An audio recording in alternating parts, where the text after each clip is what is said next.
ewo isi buka n'eli no nwere onye bịalụ n'ụwa galie ọnwụ ọkosiadị. May the soul of Chief Okpole Uyanwa eze eji agha n'ukwu rest in perfect peace.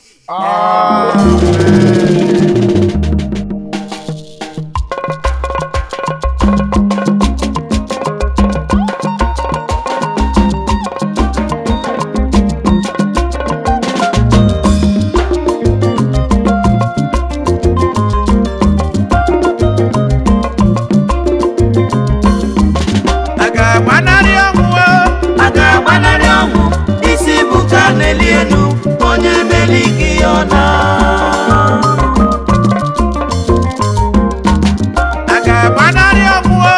agagbanarị ọnwụ isi buka n'elienu onye meliki yona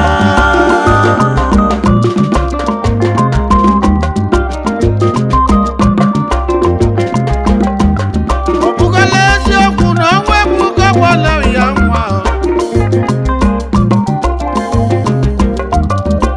Okpole Uyanwa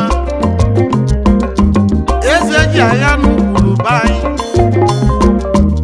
nne m ụlọ Okpole n'arọ 1905 na Amaku vileji n'Ukọbịa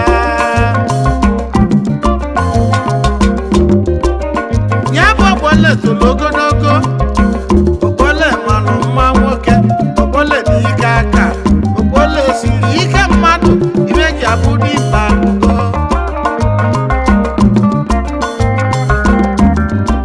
Nke bụ na o jere Second World War o jesi enye wee nata ma agha eliri Okpole. Okpole dị ike aka agbagha mgba okwute onye mee na ndị be anyị na-asị na ọ bụrụ na ịgbala Okpole bụ isi na ọ bụ ka ịgbala Okpole ịgbakwara ya kwụrụ ọba. Okpole lụrụ ọrụ ugbo, Okpole na-emetụ obodo mma, eze ji agha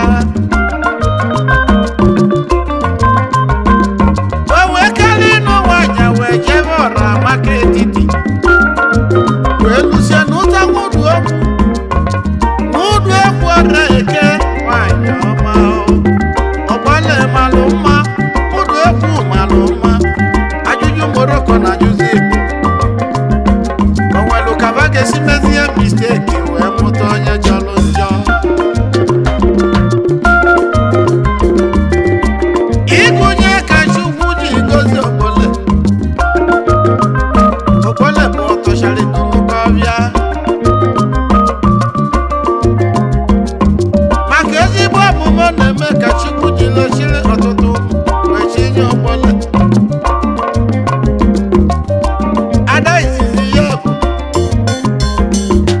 mgbanwe bi n'Igbo Onyedebe nwanyị ọma. O wee mụta ka ịbụwa ifunne nwanyị bụla ọgọmama. O mesịa mụta nke ịtọ wee mụta bụ Nchukwu. Ibe o ji bụ anya bụ Nchukwu bụ na ndị ilo na-ewu na nwunye Okpole na-amụsọ nwanyị ahụ. O wee mụta wee bazie anya abụ Chukwu. Chukwu wee gba nkịtị ọ dịzịa ka ọ nọ n'ụlọ ahụ.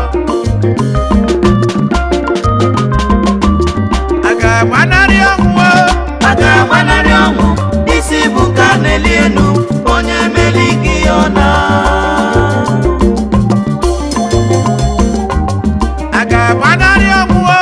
agagbanarị ọnwụ isi buka n'elienu onye meliki yona. Chukwu kelee m ụwa wee nyezi Okpole nwa nwoke. Ibe Okpole bụrụ ya bụ nwa nwoke ekwughelie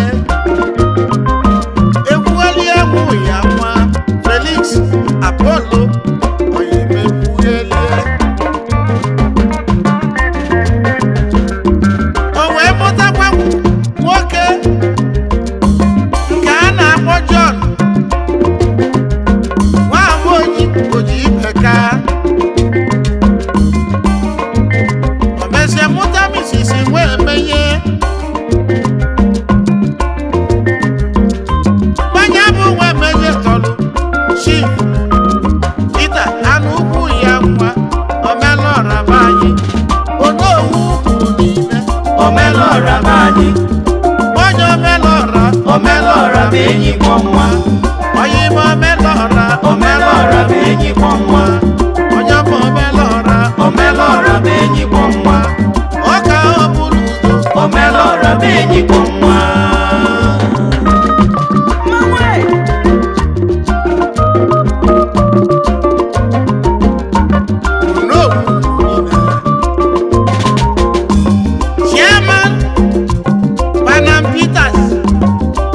Africa Limited, Panam Express, Nigeria Limited, Okpole Holdings, Nigeria Limited.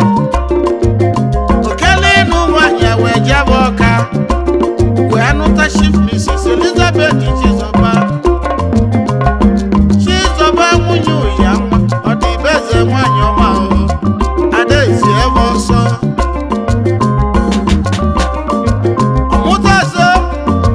Sisi anwụli obunne ya bụ anwụli tụrụ Chinedu Uyanwa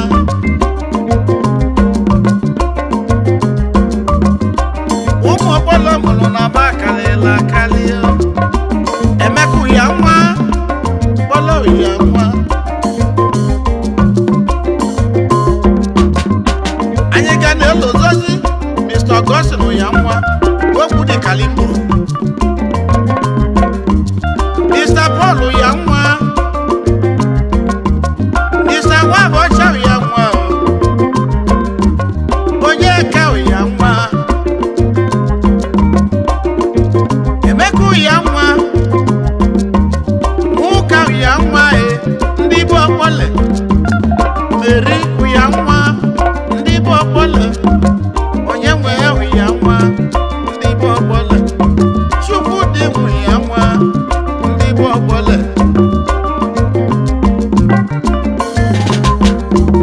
a ga-agbanarị ọnwụ a ga-agbanarị ọnwụ isi bụ ka na-eli enu onye meli gị ọna a ga-agbanarị ọnwụ a ga-agbanarị ọnwụ isi bụ ka na-eli enu onye meli gị ọna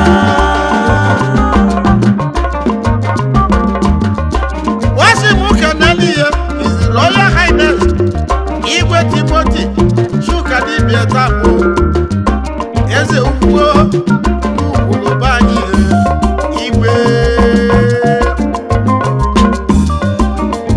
Osimuke Nelie Chief Francis Ogugwu Amakwa ọchịagha ugwu niile President General Ugwuta Union Chairman Different Nigeria Limited onye nwe Bentley Hotels Limited na Abuja Wasimuke Nelie Prọfesọ Fidelis Okafor ụjọ atụ eziokwu na na Vice Chancellor Anambra State University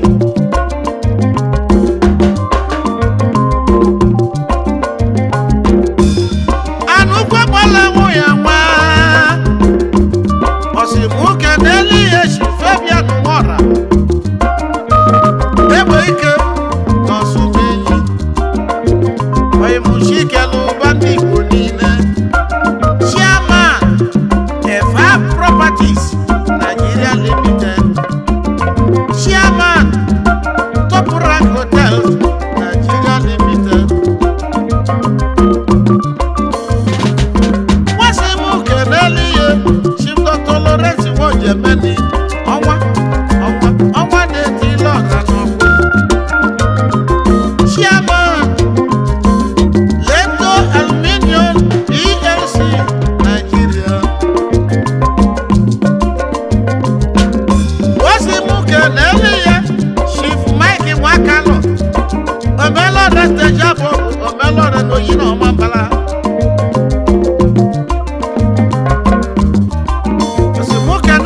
Chief Sam Wosu Waki Bieloko Ugwu na-amịa nọ na Chairman Sacom Nigeria Limited Marble Hotels Limited in Ọka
Osimuka Nelie, Senator Be ndị Obi, Ojeli Mwaka, Honorable Barrister, Shudi Obadile, Awolodike Noka, Chairman, By Hills Hotel Limited Noka. Keduma ka Chief Doctor Peter Ogwebie, Chairman, Petrus Property Limited, Odogwu Petrus Hotel Limited na Nnewi.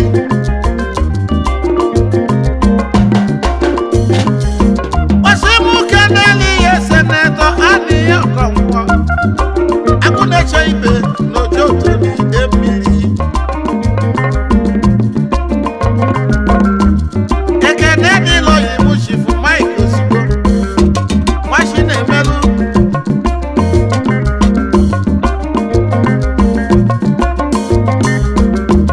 Onye ma Nwashi na-emelu n'Enugu Ukwu, Benwiz Communications Consultant Limited. Chief Honorable Ima Ushieze Abiola Achala niile, Ikenga dị Achala Onyeọma n'ọdị ogologo mma. Ọnwa mara eze n'Enuwe, okwu mgbala n'Ugwu Okpole. Na akwa nna ga-abụrụkwa n'obituary, kama na ọ bụ celebration of life.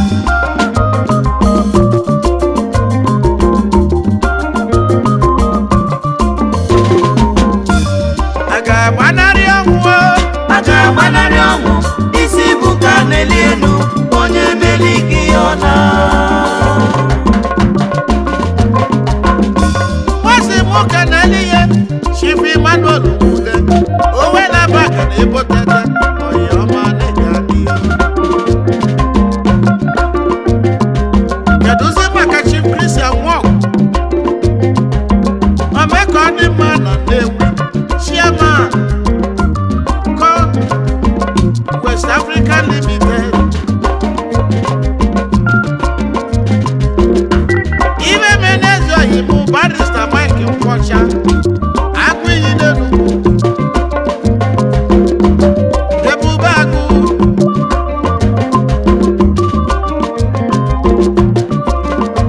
Chief Michael Ikechukwu-Okafọ, Mmiriọma Gburugburu. Kedu maka Chief Polycarp Obiukwu, Nnabụenyi na Osumeyi, Chairman, Golden White Hotels Limited n'Abuja. Anyị abụọma Chief Kenneth Aike Eze, Akịdị 250, Ọkwụlụ Ọdịka Agụ, Obi Ukwu na N'Otu. Ekene n'Ilu Oyibo, Chief Doctor Osini Ndigwe,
Honorable Mrs. Uche Ekwunibe Iyom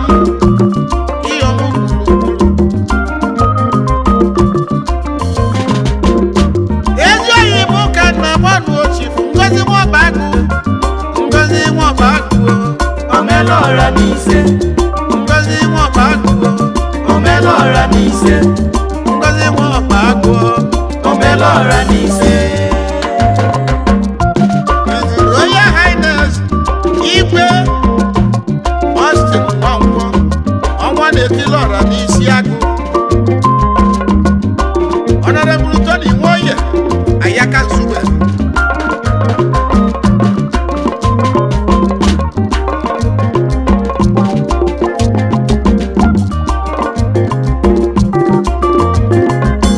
anyị agbawanụ Chief Ikemmenaka ọchịagha na ndụ niile bụ otu ọmadi abroad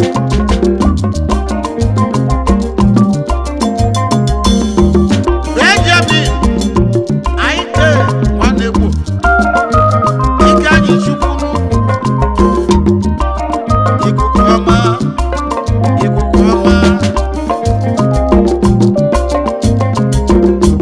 Emeka Morocco ilozokwe na Chijioke ọbọdịile abụọ nwadị anọ melọra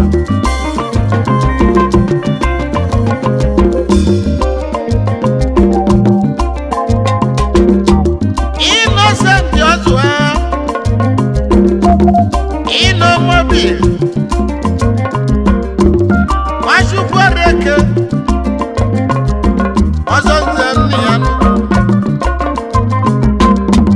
Chairman Seto Groups Nigeria Limited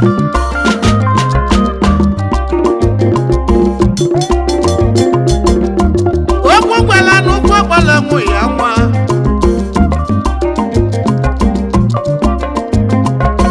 ịgbasa nna gị ị ga-agbata akụnụba ịgbasa nna gị ị ga-agbata iwe dị mma ịgbasa nna gị ị ga-agbata ọganiru onye ọbụla ga-agba nkata ka o wee megide gị Holy Ghost to fire power to sender